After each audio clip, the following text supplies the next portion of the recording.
Wait, make room, wait!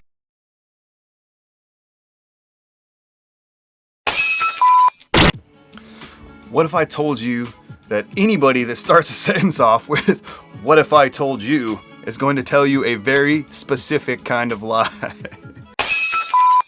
What if I told you that studies show that we can't really trust studies? Brute facts are mute facts, and brute studies are mute studies. And everywhere and always, data is contaminated by theory. Nevertheless, here are some studies for your consideration. First one's titled, Food Consumption and the Actual Statistics of Cardiovascular Diseases, an epidemiological comparison of 42 European countries. The most significant dietary correlate of low cardiovascular disease risk was high total fat intake and animal protein consumption. The major correlate of high CVD risk in this study was the proportion of energy obtained from carbohydrates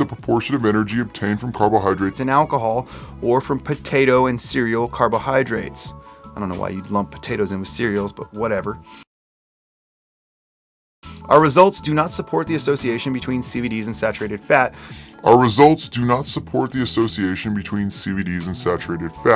Which is still contained in official dietary guidelines. Instead, they agree with data accumulated from recent studies that link CVD risk with the high glycemic index, or /load, of carbohydrate-based diets. In the absence of any scientific evidence connecting saturated fat with CVDs, these findings show that current dietary recommendations regarding CVDs should be seriously reconsidered. So, sounds like we should avoid potatoes and cereal grains and eat animal stuff. Oh wait, we have a different study for your consideration, coming to a different conclusion. Imagine that. Author's conclusions. The findings of this updated review suggest that reducing saturated fat intake for at least 2 years causes a potentially important reduction in combined cardiovascular events. Replacing the energy from saturated fat with polyunsaturated fat or carbohydrate appear to be useful strategies, while effects of replacement with monounsaturated fat are unclear. The reduction in combined cardiovascular events resulting from reducing saturated fat did not alter by study duration, sex, or baseline level of cardiovascular risk, but greater reduction in saturated fat caused greater reductions in cardiovascular event. What do we mean by reducing saturated fat? Do we mean that we stopped eating frozen pizza?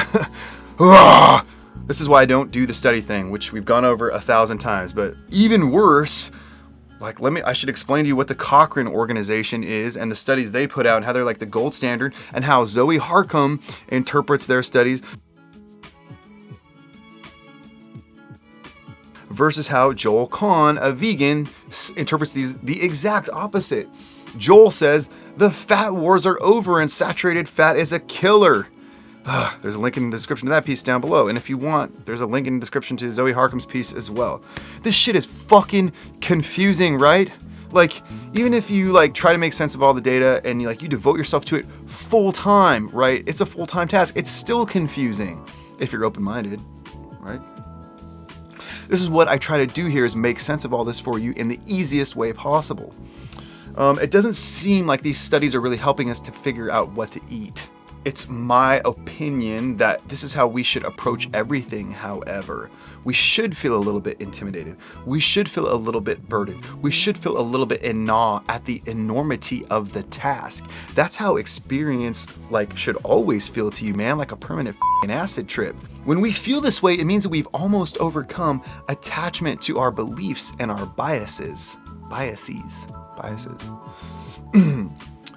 And in my opinion, we should divorce ourselves or our psyches from our beliefs. We should not be wed to them. I'll tell you why. Beliefs are constructed by argument. Anything that argument constructs, argument will eventually destroy. This is the fate of any and all belief that we form, or beliefs that we form about non-evident or self-evident matters.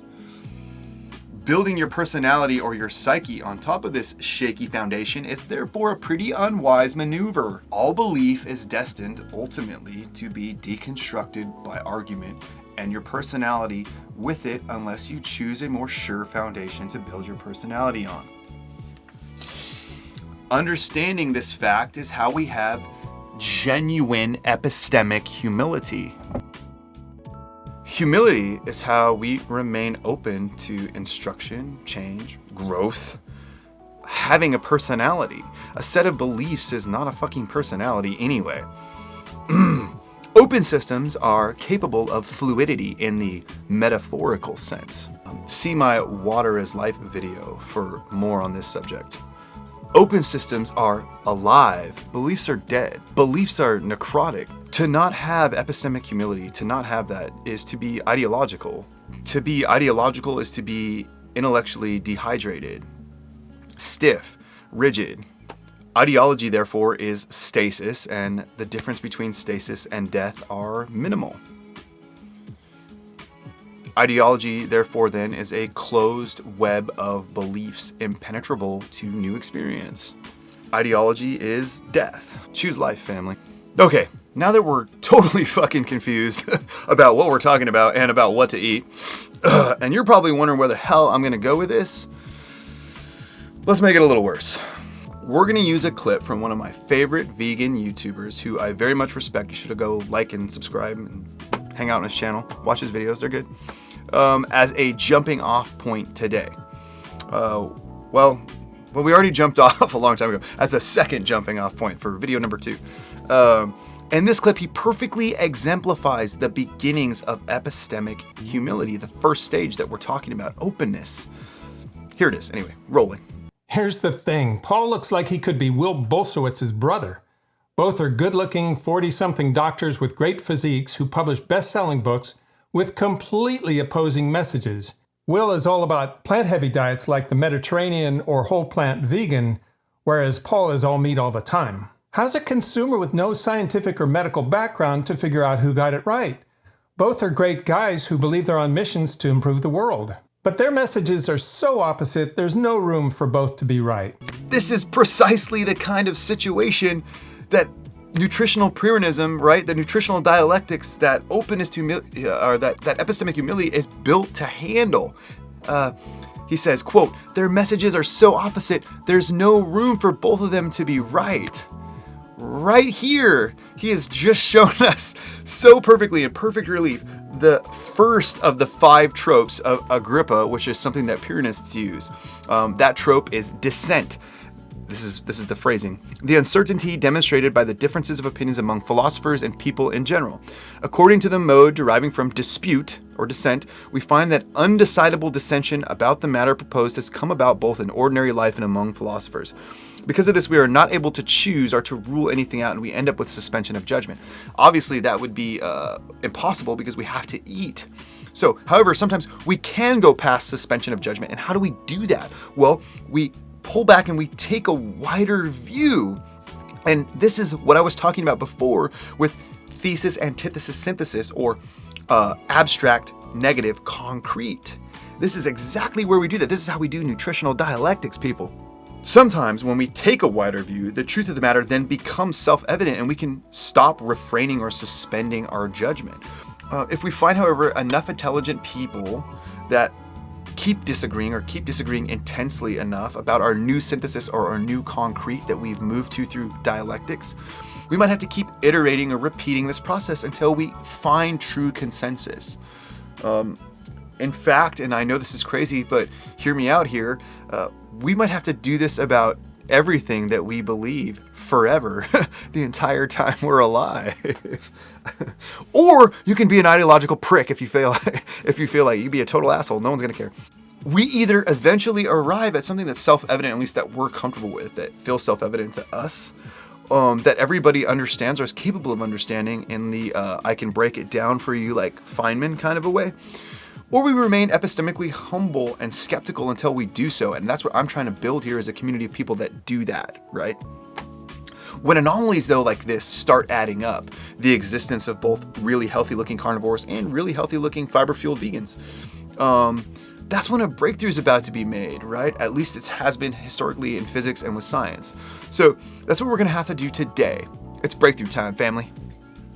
First, some housekeeping about Mr. Paul Saladino. There are plenty of zealots in the keto carnivore community or the ketovore communities. Paul is not one of them. I call this behavior all the time on my channel, and I won't have to do one for Paul, thankfully. But again, I do this a lot. And here's a best argument for veganism from a carnivore video where I trash them all, take them all to task. Paul is wrong about the toxicity of plants in the exact same way vegans are wrong about the toxicity of meat, however. The average lifespan of vegans and meat eaters is prima facie evidence that vegetables and meat, for that matter, are not toxic at normal human levels of consumption. This is never sufficiently addressed by Mr. Saladino in his book, in my opinion, or Dr. Saladino, excuse me. After all, Michael Greger is still alive. T. Colin Campbell's 83 years old, still kicking. Yes! Hooray! Here's Paul, however, being completely reasonable, flexible, and perfectly exemplifying a goals and context attitude first, or a goals and context first attitude, which is the attitude that we have here. The good news is that this book isn't, this is Paul quoting, the good news is that this book isn't written only for people like me, but also for the men and women who are better at moderation than I am. I know that for the majority of these individuals, performance is the main goal most of the time. It is for me. At other times, community or relaxation takes priority, and participating in activities aimed at fostering these needs leads to the highest quality of life. That's Pizza Friday for me and the kids, and Cereal Saturday. Usually I skip out on Cereal Saturday, but I let them do it. But sometimes I have a bowl of Golden Grams. Well, I mix Golden Grams and Cinnamon Toast Crunch. That's my favorite thing to do. Seriously, it's good. Try it. I promise you won't explode. At other times, I'm going to read that again. At other times, community or relaxation takes priority. And participating in activities aimed at fostering these needs leads to the highest quality of life. Highest quality of life. This is sort of subjective, right? I mean, we generally all agree on the contours, though, the broad adumbration of it. This is totally okay. It's okay not to want to be a carnivore or even carnivore-ish all of the time. Does that sound like a fucking zealot to you? As long as we are solving for the highest quality of life as much as possible, we'll be living amazing lives full of rich experiences, personal growth, and profound health. Bam, that's freaking excellent, man. The quality of life equation isn't meant to be a get-out-of-jail-free card, just like I tell you, or an excuse to eat cake. That's what a birthday is. It's a gentle nudge to always be aware of what nourishes your soul most in the moment, which isn't always the thing that you want most in the moment, by the way. If we do decide to include some plants while making animal foods the majority of our diet, which would be the least toxic and least likely to trigger our immune system. He's a little off the rails here. In the following graphic, you'll find what I consider to be the spectrum of plant toxicity. Blah, blah. Oh, removal of skin seeds from both squash and cucumbers decreases lectins significantly. He freaks out about lectins. Not as much as Dr. Gundry, but still. So, Paul, you know what decreases lectins even further? All the way down to 0? White rice. That's right, dude. It's like pure glucose, bro. White rice is practically a performance-enhancing drug, not so much a food, right? Oh, wait. Oh, it appears that you've heard about that. This is the zealot, Mr. Saladino, that everyone's like freaking the fuck out about. Here's Dr. Saladino talking about rice. But for me, I feel best when I'm around 100 grams of carbs a day. If I do too much more than that, it doesn't really benefit me, but I do feel like a lot of days having 100 grams of carbs from ancestrally consistent sources is a benefit for me personally. I'll mix fruit, honey, or white rice, fruit, honey, or white rice, fruit, honey, or white rice. Man, I'm so glad he figured it out. Nothing is inherently toxic, but some things, some fruits, some nuts, some shellfish, maybe eggs, I don't know, can cause toxic reactions or can be toxic in even some very small amounts for some people. Excuse me. Even pistachios, cashews, and apricots can cause problems. In the case of cashews and pistachios, urushiol, I think that's how you say that, I always forget. Urushiol is found in the shells. In mangoes, it is found in the skin, as well as where the stalk meets the fruit, which is where you sometimes find shiny, sticky urushiol beads. Cashews and pistachios are typically sold either roasted or steamed. Store-bought raw cashews are really steamed cashews to destroy the urushiol, because, it's the same thing that shit's in poison oak. However, in the case of individuals who have hypervigilant immune systems, even these heat-treated nuts can result in allergic reactions. Does that mean that it's inherently toxic? Like at this particular threshold? No, that's why we have lethal dose 50 or whatever the hell it's called. Like it's not the same toxicity for everyone at any dose, which means it's not inherently anything. Stop that. Anyway, I'm going to run through some links if you want in the description down below. There was a dude that got treated for cyanide poisoning from apricot kernels. For some reason, someone was serving them in some town he was vacationing in. I have no idea why, but there are other things, right, that can cause problems as well. Too much protein can cause a problem for people with kidney diseases or kidney issues, and for some others that we're going to see in a few minutes here. Everything is poison depending on your dose, right? Nothing is inherently toxic means that everything is potentially toxic. So everything is a poison depending on your dose. This means that everything is a drug, which is a principle here at In the Flesh. Get your dose right, family. 80% of being an adult is getting your dose right. I'm not here to tell you, hey man, don't take SSRIs or don't do this. I'm telling you, get your dose right, homie. Whatever that is. However many beers is like the right amount, get it right, okay? There are vegans and there are carnivores, both, that understand this generally. And they usually end up moderating their positions once they understand this. For carnivores, like Dr. Saladino, that means they end up working rice back into their diet. For vegans, like Denise Minger, it means they usually end up working a little bit of fish back into their diet. They're both healthy. Usually, though, they do this after they've made all their money selling their extreme diet books. Then they moderate their positions. I'm starting off moderate, so I don't know how I'm going to sell anything. In fact, I promise you guys I'm never going to sell anything. I'm not going to do that shit. So please like and subscribe and watch. That'll help me. I'll make some money that way. It's not reasonable to claim that any properly constructed diet is unhealthy, so long as they take the individual's goals and needs and nutritional context that they're operating in under purview or into consideration. You can't ever really claim one diet or one food or one way of life is inherently superior to another, or even that something is healthy or a superfood, because nothing is inherently anything.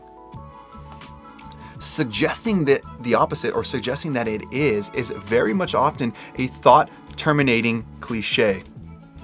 Superior at achieving what goal, for who, in what context.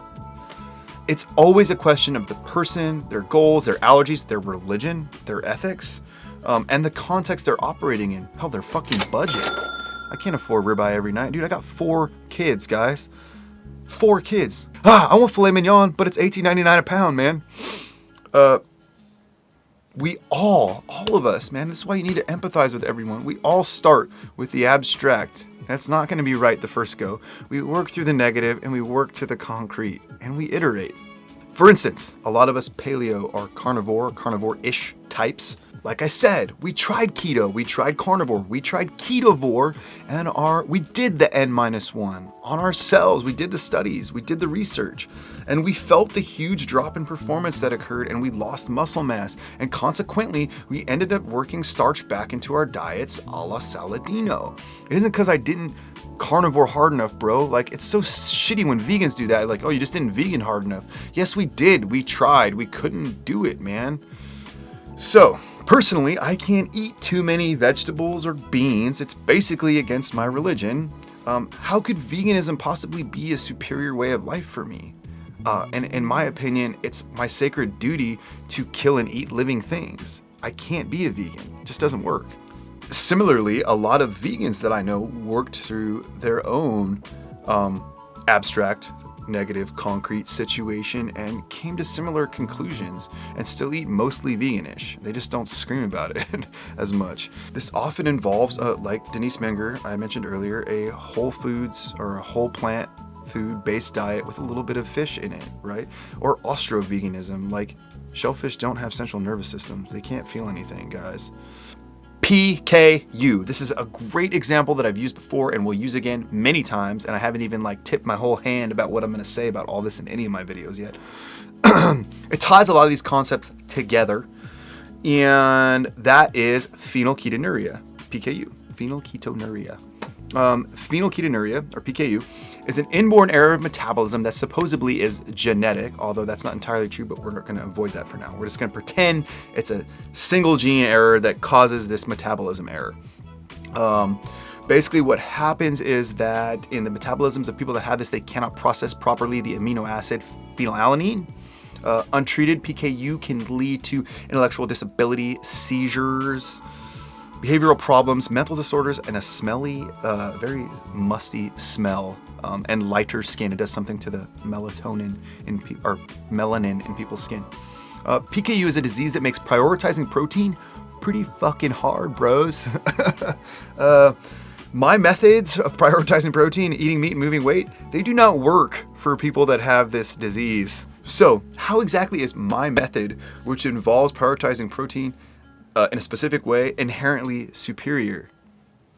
It isn't. In fact, on top of that, phenylalanine is an essential amino acid, but a little too much of it, right? And the people with this condition will end up brain damaged.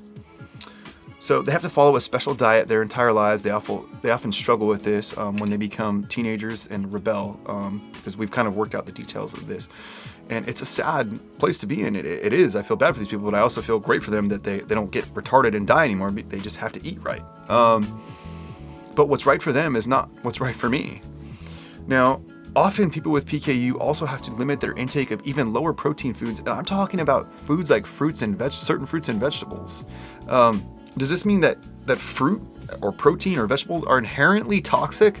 Like, are frugivores wrong? Like, no, it doesn't. Everybody wants to be a relativist, right? Until it's time to do some really real relativist shit. And then everyone's like balks or gets scared at the idea. Like, everyone's all live and let live until it's time to live and let live, you know?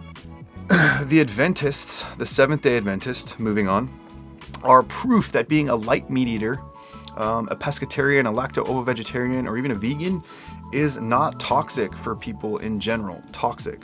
Protestations of Mr. Saladino's book, unfortunately, and maybe even Dr. Gundry's book and other carnivore types aside, these people are living to be 80, man. They're not dying at 50, okay? So as long as these diets are properly constructed and or supplemented, these diets aren't killing people. Except for rigid, ideological, unsupplemented veganism, that diet is killing children and some people, and it can fuck up your fertility, but that's a topic for another video. For now, I'll just say that I wish people would wait until they were done having children and done nursing those children before they decide to go vegan. From another study, or actually I think this is a news story, but I'm going to link to it as well. The average for non-vegetarians in this study is only about 2 ounces of total meat a day, which is quite low, 𝘿𝙧𝙩 said. Low, in fact, is a hell of an understatement. Based on USDA Department of Agriculture statistics on meat sold, Americans are expected to basically consume 222 pounds of red meat and poultry per person last year. In comparison, the Seventh-day Adventist meat eaters in the study consume less than 46 pounds a year. So, what does that vegetarian lifestyle accomplish? A lower body weight, for one. Vegans in the study had an average BMI of 23, well below the healthy cutoff of 25, 𝘿𝙧𝙪 said. Meat eaters in the study, no matter how little they ate, had an average BMI of 29, just shy of being considered obese. Did we control for BMI in this study? Did we compare this to the meat eaters who were eating 110 kilograms of meat a year, which is like most Australian men? And even most American men who have a regular BMI, who are healthy like myself? How is meat toxic by any reasonable definition, even on this understanding? In this study, the control group that they're comparing these Seventh-day Adventists to, they eat 10,000 pounds of meat over their lifetime to allegedly compared to the vegans, either knock 10 years off of life, or the vegetarianism added, or light meat eating added 5, or maybe one added 5, one took away 5, whatever. There's a 10-year spread, right? But that was 10,000 pounds of meat to do that over a lifetime. How inherently toxic could this shit actually be that it took 10,000 pounds? Certainly this much arsenic would have been a much bigger problem much sooner, right? Or this much cyanide. This is the frank truth that nobody wants to hear. Again, nothing is inherently toxic. Nothing is inherently anything. Toxicity emerges out of repeated patterns of behavior or engagement with certain substances. Hey Porter, it's a result of your dose. Okay, hold on. You guys say hi to Porter. Okay, Porter, say hi to everybody. Say hi. Hi. Say hi, family. Say hi. Hi. Oh, got a booger. Okay, say bye. Bye. Okay. Okay, so how inherently toxic can this shit be that you gotta eat 10,000 pounds of it to allegedly maybe knock a few years off of your life? You have to make wise choices every day, usually every meal, honestly. You have to take responsibility for yourself at every day and every meal. Nobody wants to hear this shit. This shit doesn't sell, dude. This shit's boring. I don't even like talking about it, frankly, but I care about people. Even meat isn't inherently essential, right? There's nothing inherently essential either. Neither are vegetables, for that matter. This idea that I'm expressing to you, this concept, is the rock that people break themselves against. Like Tristan in Legends of the Fall. He was a rock they broke themselves against. Are there some lessons for us on the margins? Do centenarians have anything to teach us? What can these really old people that are close to death possibly teach us? Nothing. Let's Soylent Green them. Soylent Green is made out of people. Just kidding. Let's look at centenarian and octogenarian research study, a couple of studies, and their diets, okay? What does it really say? I'll tell you what it doesn't say. It doesn't say anything much about any particular diet being conducive for extreme longevity. In this paper, Model for Aging Well, centenarians aged 100 plus years markedly delay disability. They avoid dietary stupidity, which is another concept that we try to get across here. It's from Farnham Street. Don't seek brilliance, avoid stupidity. And they compress morbidity towards the end of their lives. Supporting the compression of morbidity hypothesis that as one approaches the limits of lifespan, diseases or morbidity must be delayed or escaped towards the end of these longest lived. We have observed amongst super centenarians age 110 plus that health span equals lifespan. And it basically starts to do that as you hit 80 anyway. Thus, we believe that instead of the aging myth, the older you get, the sicker you get, it's much more the case of the older you get, the healthier you've been. Predictors of reaching 100. Once it became truly apparent that living to 100 was a terrific advantage, hey, I'm not telling you to do that if you don't want to do it. I don't know that I want to live to be 100. Not just in survival years, but importantly in many more years of quality of life. We set out to understand what factors the centenarians had in common that might explain such an advantage, because that's what you should look for, right? What did they all not do and what did they all do? Not all centenarians are alike. They vary widely in years of education, from no years of education to postgraduate school. Socioeconomic status, very poor to very rich. Religion, ethnicity, and patterns of diet, from strictly vegetarian to extremely rich in saturated fats. To extremely rich in saturated fats. To extremely rich in saturated fats. Hallelujah, hallelujah, hallelujah. However, the centenarians that we have studied do have a number of characteristics in common. Few of them are obese. In the case of men, they are nearly always lean, and substantial smoking history is rare.